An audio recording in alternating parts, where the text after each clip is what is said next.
We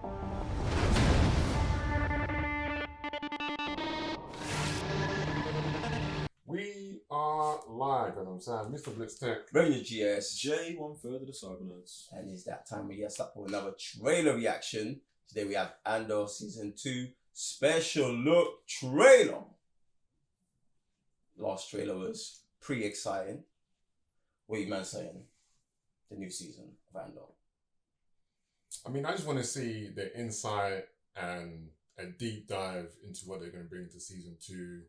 Just more character depth, new characters, returning characters, and where we're going to go from Season 1. That's what I definitely want to see in this look still.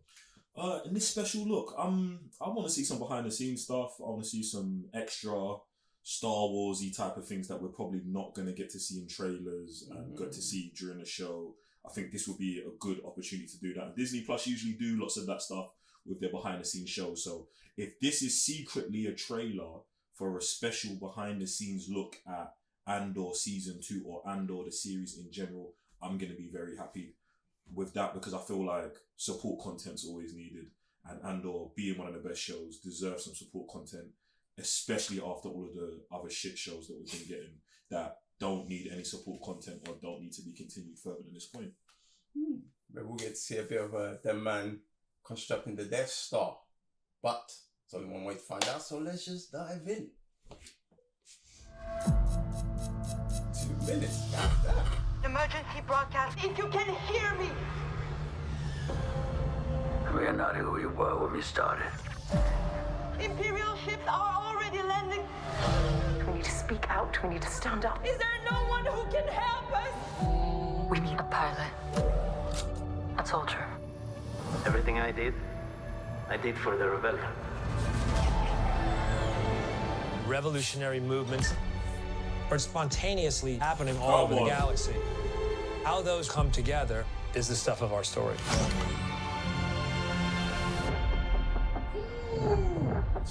If Season 1 laid the track, then Season 2 is the juggernaut. The Empire cannot win. Well, they haven't won yet. We're building a real army. The rebellion's everywhere now. Galaxy of opportunities. The insurgents have weapons at this point. We're counting on it. These 12 episodes are going to take us over the next 4 years into Rogue One. The complexity of the show, the possibilities of the show. It has to be all in. Nobody's allowed in here. You're thinking like a thief. I'm thinking like a soldier. Think like a leader. The size and scale of this production is unparalleled. The sets and the costumes are breathtaking. Everyone does the homework. Everyone takes the time, and you can tell. Proceed. This is it. This is what you live for.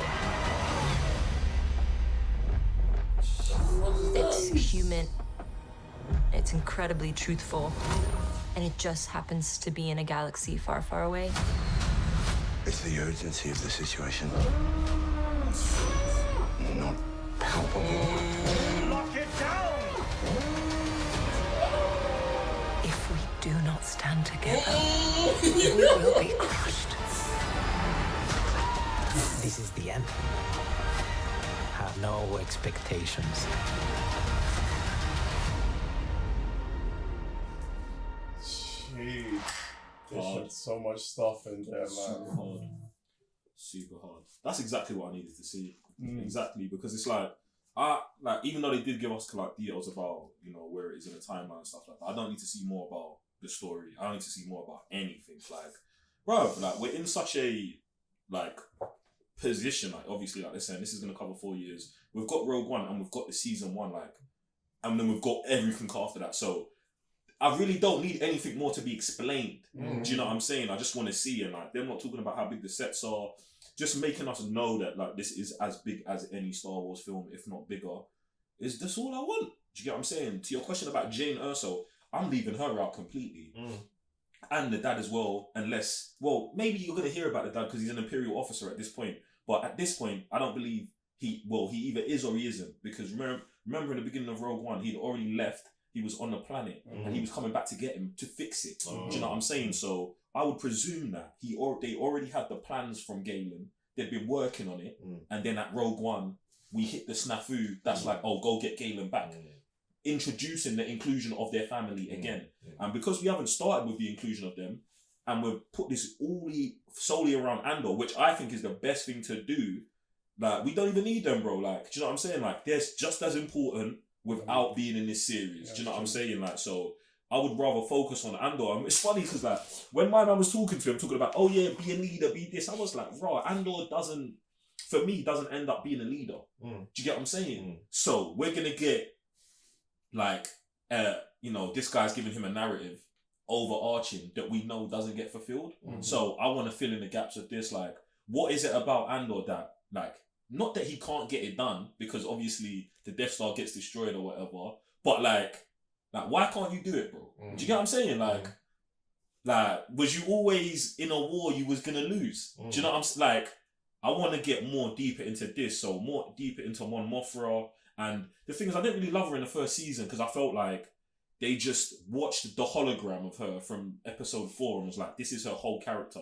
She needs more, like, versatility all the way around, I think, as a person. Not as a political figure, as a person. I know they tried to have the family stuff, but it's all political. You know what I'm saying? It was none of it felt personal. Do you know what I'm saying? I feel like that would be good for her character. But I'm just really here to see, like, where the universe is, like, legitly, because we never get to see this stuff, like, and it's touching on so many things, because we're deep in the Imperials, yeah, but we're not deep in there. Do you get what I'm saying? Like, he's a rebel going in and going out, and I want to see all of the you know what I'm saying? I want to see all of the ground level stuff in every single thing he's doing. Do you know what I'm saying? What's happening on the rebel base? What's happening on the Imperial base? The organization in between those, that, you know what I'm saying, that little redhead guy, you know what I'm talking about? Them, I think the ISB and all of that. So I'm just here, like, less stars, more war. Do you know what I'm saying? That's what I really want from this. You get me? No, for sure. And to add to that, like, also, like, the public perception of it as well, because obviously with the whole rebellion growing more and more, and the way people feel about like who we're siding with, I feel like that's also something that always adds more to the Star Wars world, because it makes the world, innit? Like, yo, like, we're bridges, but I'm with the Imperial.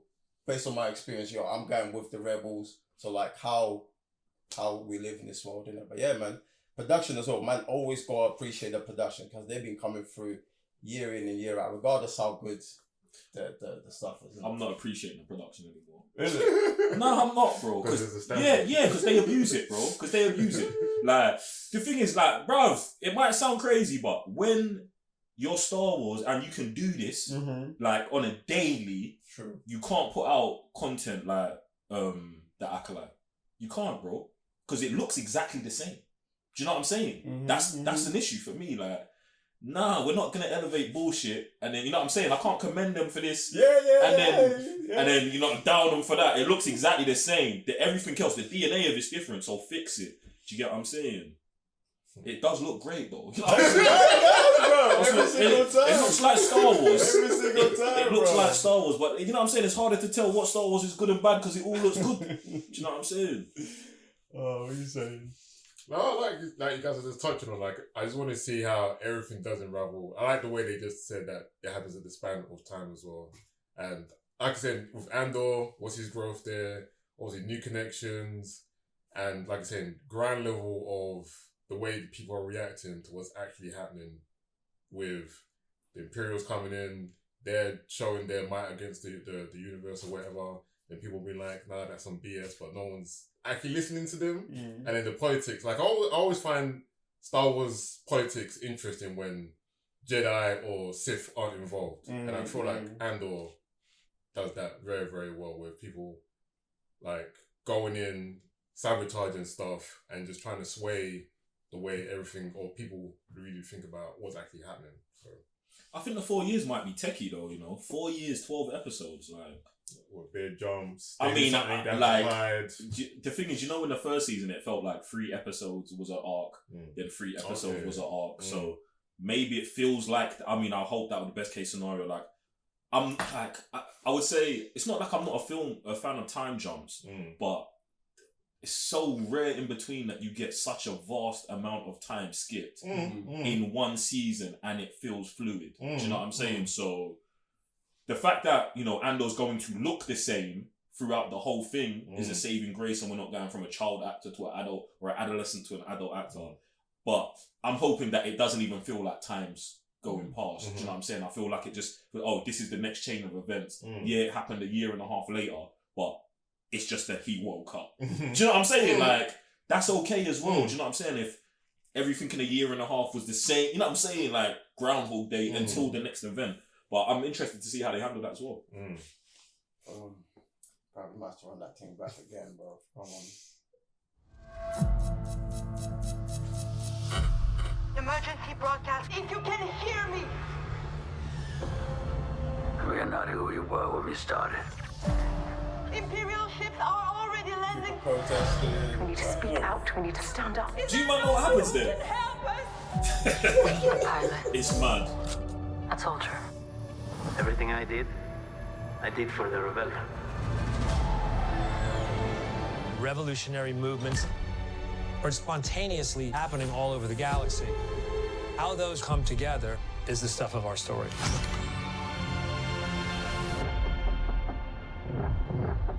If season 1 laid the track, then season 2 is the juggernaut. The Empire cannot win. Well, they haven't won yet. We're building a real army. The rebellion's everywhere now. Galaxy of opportunities. The insurgents have weapons at this point.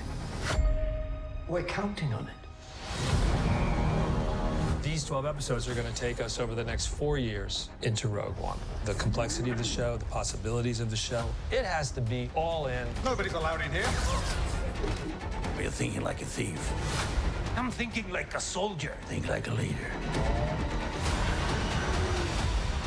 The size and scale of this production is unparalleled. The sets and the costumes are breathtaking. Everyone does the homework.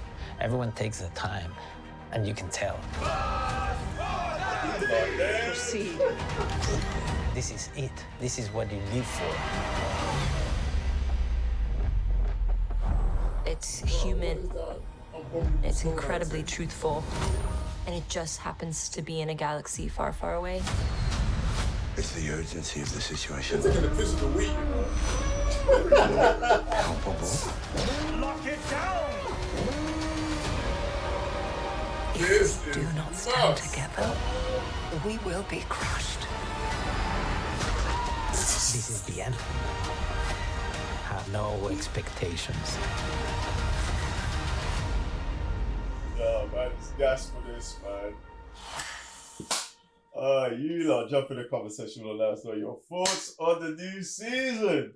It's about to go down. And remember, if you haven't watched our reaction to Andor Season 1, head over to patreon.com/AsabNerds, where you can watch that and other Star Wars content. Till next time, I'm Raven the GS. So, Mr. Blitztech. J1 for the Southerners. Peace.